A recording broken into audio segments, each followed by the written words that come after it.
محبت نفرت کا سیدھا سادھا شیطانی روپ ہے۔ محبت سفید لباس میں ملبوس عمر عیار ہے، ہمیشہ دو راہوں پر لا کر کھڑا کر دیتی ہے۔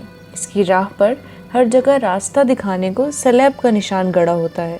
محبتی جھمیلوں میں کبھی فیصلہ کن سزا نہیں ہوتی، ہمیشہ عمر قید ہوتی ہے۔ جس معاشرے نے محبت کو علم بنا کر آگے قدم رکھا، وہ اندر ہی اندر اس کے انتشار سے بری طرح متاثر بھی ہوتی چلی گئی۔ جائز و ناجائز محبت کے کچھ ٹریفک رولز بنائے، لیکن ہائی سپیڈ معاشرے میں ایسے سپیڈ بریکرز کسی کام کے نہیں ہوتے، کیونکہ محبت کا خمیر ہی ایسا ہے۔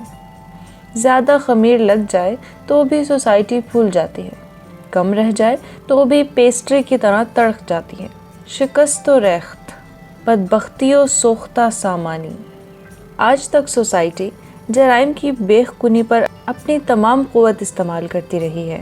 اس نے اندازہ نہیں لگایا کہ کتنے گھروں میں، کتنے مسلکوں میں سارا نقص ہی محبت سے پیدا ہوتا ہے۔ سوسائٹی کا بنیادی تضاد ہی یہ ہے کہ ابھی تک وہ محبت کا علم اٹھائے ہوئے ہے، حالانکہ وہ اس کے ہاتھوں توفیق بھر تکلیف اٹھا چکی ہے۔ جب تک یہ جن دوبارہ بوتل میں بند نہیں ہو جاتا اور اس کے ٹریفک رولز مقرر نہیں ہوتے، تب تک شانتی ممکن نہیں، کیونکہ محبت کا مزاج ہوا کی طرح ہے، کہیں نکتا نہیں، اور معاشرے کو کسی ٹھوس چیز کی ضرورت ہے۔ محبت میں بیک وقت توڑنے اور جوڑنے کی صلاحیت ہے۔ سوسائٹی کا رنگ اسی کی بدولت نکھرتا ہے، اور اسی جذبے کی وجہ سے شدید کالک بھی منہ پر لگتی ہے۔ میں اور سیمی اگر اب بھی ہم جماعت ہوتے تو محبت کے اس پہلو پر کئی گھنٹے بحث کرتے رہتے، پھر وہ ابن خلدون، ڈرخائم، کومٹ اور مارکس کے نقطۂ نظر پیش کر کے بحث کو بڑا آبجیکٹیو اور خوبصورت بنا دیتی۔ ہم کسی نئی تھیوری کے سرے پر پہنچ کر اپنے آپ کو بہت ذہین تصور کرنے پر مجبور ہو جاتے۔ ایسی بحثیں جو عام طور پر ہم کیفیٹیریا میں کیا کرتے تھے، ہمیں ایک دوسرے سے کس قدر دور لے جایا کرتی تھیں، اور انہی کی وجہ سے ہم نے کتنے فاصلے طے کیے تھے۔ لیکن اس وقت وہ میری ہم جماعت نہ تھی، وہ مائی توبہ توبہ کی پتلی تھی۔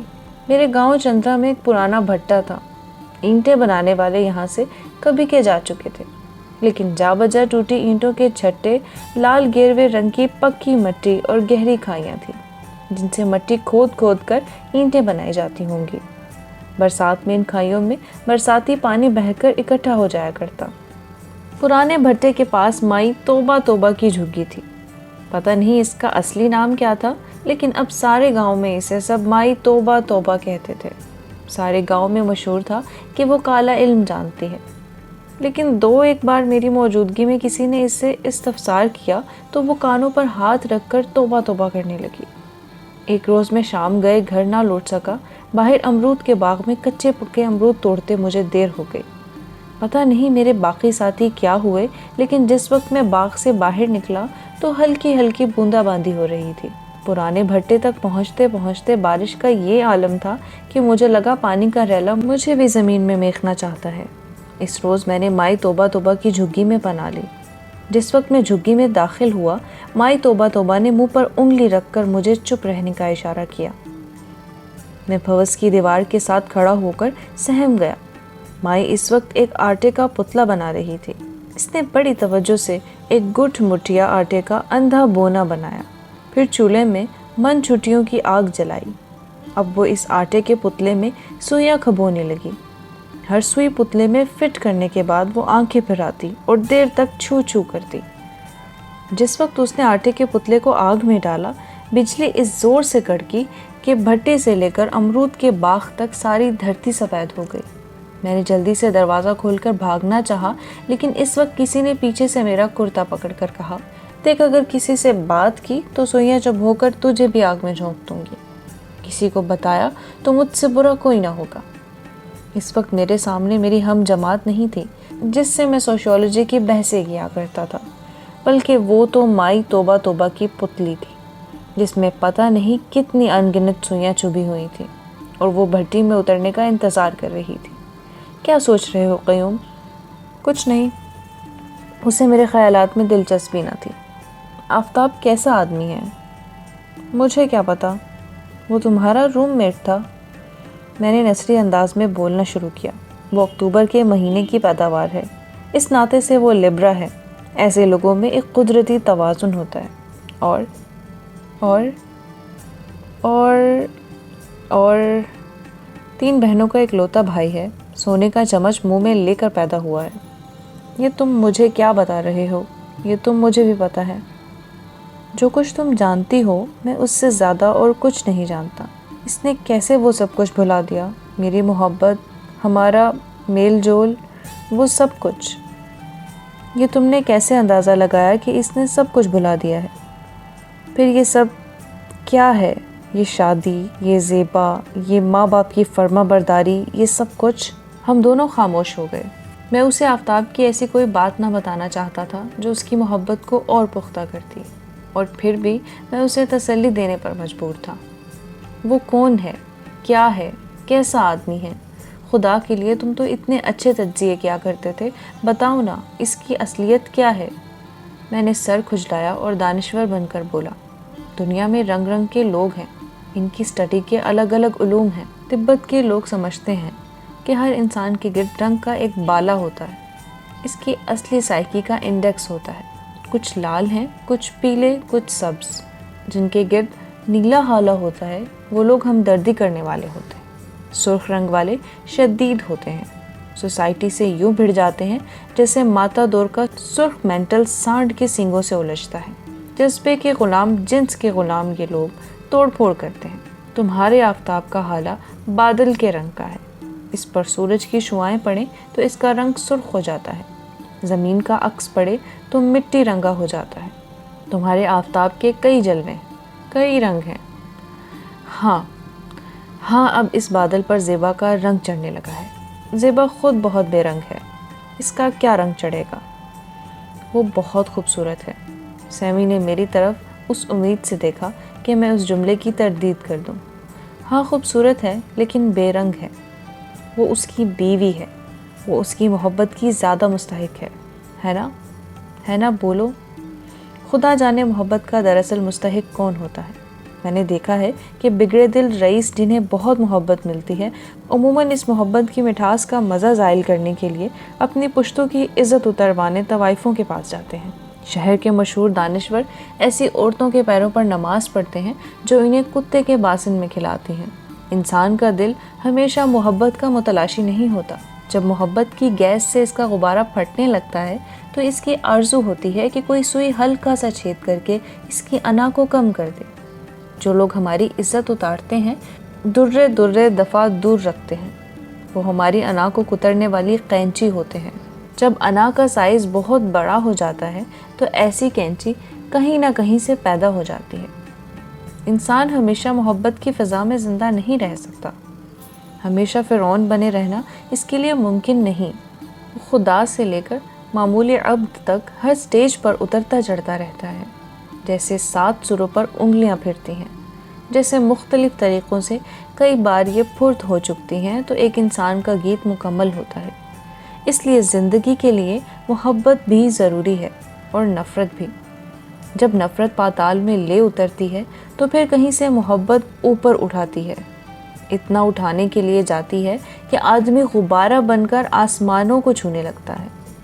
جب یہ غبارہ اور اوپر نہیں جا سکتا لیکن اس کی آرزو کم نہیں ہوتی تو کہیں سے حقارت، نفرت کی سوئی گیس کم کرنے کو آ نکلتی ہے۔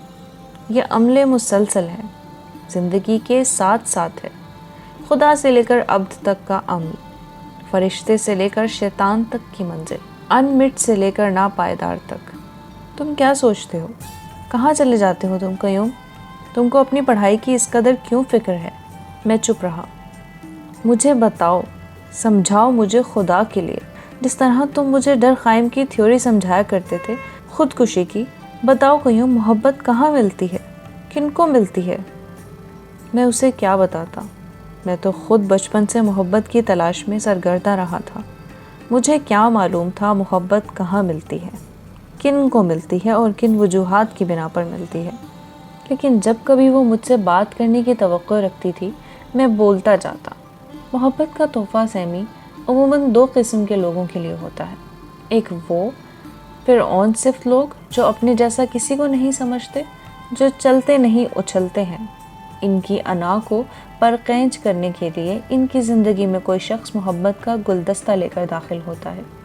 گلدستہ وصول کرتے وقت فرعون شکل لوگوں کو معلوم نہیں ہوتا کہ اس میں کانٹے بھی ہیں اور چونٹیاں بھی۔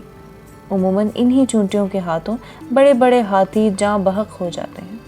میں تمہاری بات سمجھی نہیں گئی ہوں، یہ شاید آج میرا دماغ درست نہیں۔ ایک وہ لوگ جو خدا سے بھی نہیں ڈرتے، ان کو انسان بنانے کے لیے، عبد بنانے کے لیے محبت عطا ہوتی ہے۔ ان کی حیثیت سمجھانے کے لیے، ان کا قد عام انسانوں جتنا کرنے کے لیے، یا پھر محبت ان لوگوں کو ملتی ہے جو مرنے کی آرزو میں رہتے ہیں۔ جہاں بلب ہوتے ہیں، ان کے لیے محبت کا تریاق آتا ہے غیب سے۔ یکدم ان مردہ لاشوں میں زندگی کے آثار اجاگر ہوتے ہیں۔ وہ درختوں کو، پرندوں کو، چاند ستاروں کو اثر نو دیکھنا شروع کرتے ہیں۔ بچے کی حیرت کے ساتھ موسم ان پر اثر انداز ہوتے ہیں۔ ایک بار پھر کیا کیا کیا سنو سیمی، سنو، محبت مارتی بھی ہے اور زندہ بھی کرتی ہے۔ پنکارتی انا کو مارنے کے لیے بھی محبت کا زہر ہے، اور قریب المرگ زندگی کو زندہ کرنے کے لیے بھی محبت ہی کا تریاق ہے۔ اب وہ بپھر گئی۔ تم سے مجھے کچھ نہیں ہوگا، تم بھی ایویں ہی ہو، واہیات، صرف کچے پکے فلاسفر، بالکل ڈاکٹر سہیل کی کاربن کاپی۔ تمہاری تسلی کیسے ہوگی؟ محبت سے، صرف محبت سے۔ میں ہنس دیا۔ اس میں ہنسی کی کیا بات ہے؟ میں نے دکھی دل سے کہا، تمہیں محبت نہیں چاہیے سیمی، تمہیں صرف آفتاب درکار ہے۔ سب کا یہی حال ہے، سب کو محبت چاہیے، لیکن صرف اس شخص کی جسے اس کا اپنا دل شدت سے چاہتا ہے۔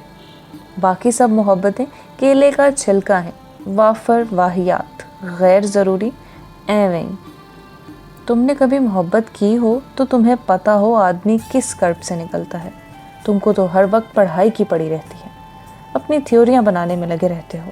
پروفیسر سہیل کے ساتھ سوشلزم کی بحث کرنے میں وقت گزرتا ہے تمہارا۔ جاؤ جا کر مارکس پڑھو، اینگلز پر سر کھپاؤ۔ تم کو کیا پتا کہ ایک ایسا وقت انسان پر آتا ہے جب وہ خود پیٹ بھر کر کھانا کھانے کے باوجود خودکشی کر لیتا ہے۔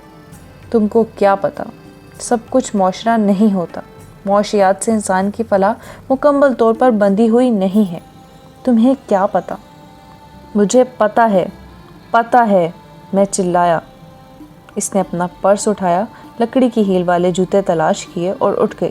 تمہیں میری بات سننا ہوگی، میں نے بھی محبت کی ہے کسی سے، شدت کے ساتھ۔ آج تمہیں میری محبت کی کہانی بھی سننا پڑے گی سیمی۔ سنوں گی قیوم، ضرور سنوں گی، لیکن آج نہیں۔ دیکھو نا، آج میرا ذہنی توازن ٹھیک نہیں۔ میں نے اس سے التجا کی، صرف ایک جملہ۔ آج نہیں قیوم، پتہ ہے آج ہی تو اس کی شادی ہوئی ہے، آج ہی تو لینڈ سلائیڈ ہوا ہے، زبردست قسم کا۔ وہ چپ چاپ باہر نکل گئی۔ صرف اس کا چھوٹا سا پھولدار رومال علانی چارپائی پر پڑا رہا۔ اسے میرے اظہار محبت میں کوئی دلچسپی نہیں تھی۔ میں اسے کیسے بتاتا کہ میرے سارے فلسفے، میرے تمام تجزیے پروفیسر سہیل کے ساتھ ہونے والے مباحثے اس ایک ناآسودہ جذبے کی وجہ سے پیدا ہوئے تھے۔ کیا میں جنسی محرومی کا شکار تھا؟ کیا میں صرف فرسٹریٹڈ تھا؟ کیا میری ذہانت ان محرومیوں کی وجہ سے سان پر چڑھی تھی؟ سیمی کے جانے کے بعد مجھے فوراً کتابوں کی طرف متوجہ ہونا چاہیے تھا، لیکن اس کی باتیں، ہونٹوں کو خم دے کر باتیں کرنے کا ڈھنگ، پھولدار رومال، کئی چیزیں جیسے شہد کی مکھیاں میرے تعاقب میں تھیں اور ان سے بھاگ کر کہیں جا نہ سکتا تھا۔ سیمی جا چکی تھی، صرف اس کی خوشبو باقی تھی۔ تار پر سوکھنے والے کپڑوں کی طرح چارپائی پر رومال پڑا تھا، اور اس سے جانے والے کی ذات کا کمپیوٹر چل رہا تھا۔ میں نے پہلے تو اس رومال کے باوجود پڑھنے کی کوشش کی، پھر مجھے خیال آیا کہ جب تک وہ ایک لاوارث بچے کی طرح چارپائی پر بلکتا رہے گا، میں توجہ سے نہ پڑھ سکوں گا۔ میں نے رومال اٹھایا، سونگھا، اس کی تہیں کھولیں، پھر اس کی تہیں بالکل ویسے جمائیں جیسے پہلے تھی، پھر اسے پاس رکھ کر پڑھنے لگا۔ لیکن اب رومال بلی کے بچے کی طرح بڑا جاندار ہو گیا تھا۔ وہ پنکھے کی ہوا میں پھول رہا تھا، شکلیں بدل رہا تھا، فضا میں اپنی خوشبو کو آنسو گیس کی طرح پھیلائے جاتا تھا۔ اس کی وجہ سے بار بار میری آنکھیں نمناک ہو جاتی تھیں، اور جب میں آنکھیں پونچھ کر دوبارہ اسے میز پر رکھتا تو وہ پہلے سے زیادہ نڈر اور کلندرا ہو جاتا۔ اس رومال کو ٹھکانے لگانے کے لیے میں کوڈرینگل سے نکل کر انارکلی کی طرف چلا گیا۔ دن کے وقت انارکلی کا کچھ اور رنگ ہوتا ہے۔ گاہکوں کی سرگرمیاں، دکانداروں کی گرم جوشیاں اور بکاؤ مال کی بافر نمائش کچھ دیکھنے نہیں دیتی۔ کچھ کار والے، سائیکل والے، پیدل، اسکوٹر سوار بازار میں خرید و فروخت کے لیے نہیں آتے، فقط اضافی آمد و رفت بند کر آتے ہیں۔ انہیں اس راستے کہیں اور مثلاً محل یا شاہ عالمی جانا ہوتا ہے۔ اس مجمع سے بھیڑ بھاڑ میں اور اضافہ ہوتا ہے۔ کچھ ان لونڈوں کا ٹریفک ہوتا ہے جن کا خرید و فروخت سے کوئی تعلق نہیں ہوتا۔ وہ محض دکانوں پر چائے یا بوتلیں لے جانے یا واپس کرنے میں مصروف ہوتے ہیں۔ ان کے کندھوں پر مکسڈ چائے کی پیالیاں، نان، چھولے، کباب یا بوتلیں ہوتی ہیں۔ ترارے بھرتے لوگوں میں راستہ بناتے وہ بھنورے سے نکل جاتے ہیں، لیکن چونکہ وہ ٹریفک کے بہاؤ کے ساتھ نہیں ہوتے، اس لیے ان سے بھی آمد و رفت کا تار ٹوٹتا ہے۔ پھر کالج کے طالب علموں کی وہ ٹولیاں بھی ہوتی ہیں جو لڑکیاں تارنے دکانوں کے تھڑوں کے پاس کھڑے ہوتے ہیں۔ ان کا بھی براہ راست بازار سے کوئی تعلق نہیں ہوتا۔ وہ بڑے پتھروں کی طرح نظروں سے بازار کے بہاؤ کو روک لیتے ہیں۔ اس کے علاوہ دکانداروں کے بچے، رشتہ دار اور بوڑھے بازار میں ملنے کی غرض سے آتے ہیں۔ ان کا بھی خریداری سے تو کوئی سروکار نہیں ہوتا، لیکن ان کی وجہ سے انارکلی کا راستہ تنگ پڑ جاتا ہے۔ ٹریفک رک جاتا ہے اور انارکلی کی شکل داتا دربار کے عرس جیسی ہو جاتی ہے۔ میں رومال کو انارکلی کے اس سرے سے لے کر شاہ عالمی تک بہلانے لے گیا، لیکن پتہ نہیں وہ کیوں آنسوؤں سے بھیگتا جا رہا تھا۔ رات کے پچھلے پہر امتحانوں سے قریب سونی انارکلی میں بلا تکلف روتے جانے میں مجھے کوئی قباحت نہ تھی۔ دکانوں پر جستی پھاٹک چڑھے تھے اور ان کے دونوں طرف دوہرے تالے تھے۔ لوگ تھڑوں پر سوئے ہوئے تھے۔ ٹریفک اب بھی تھا، لیکن اتنی رات گئے اکا دکا آنے والوں کو پرواہ نہ تھی کہ کوئی لیڈیز رومال سے آنکھیں پوچھتا کہاں جا رہا ہے۔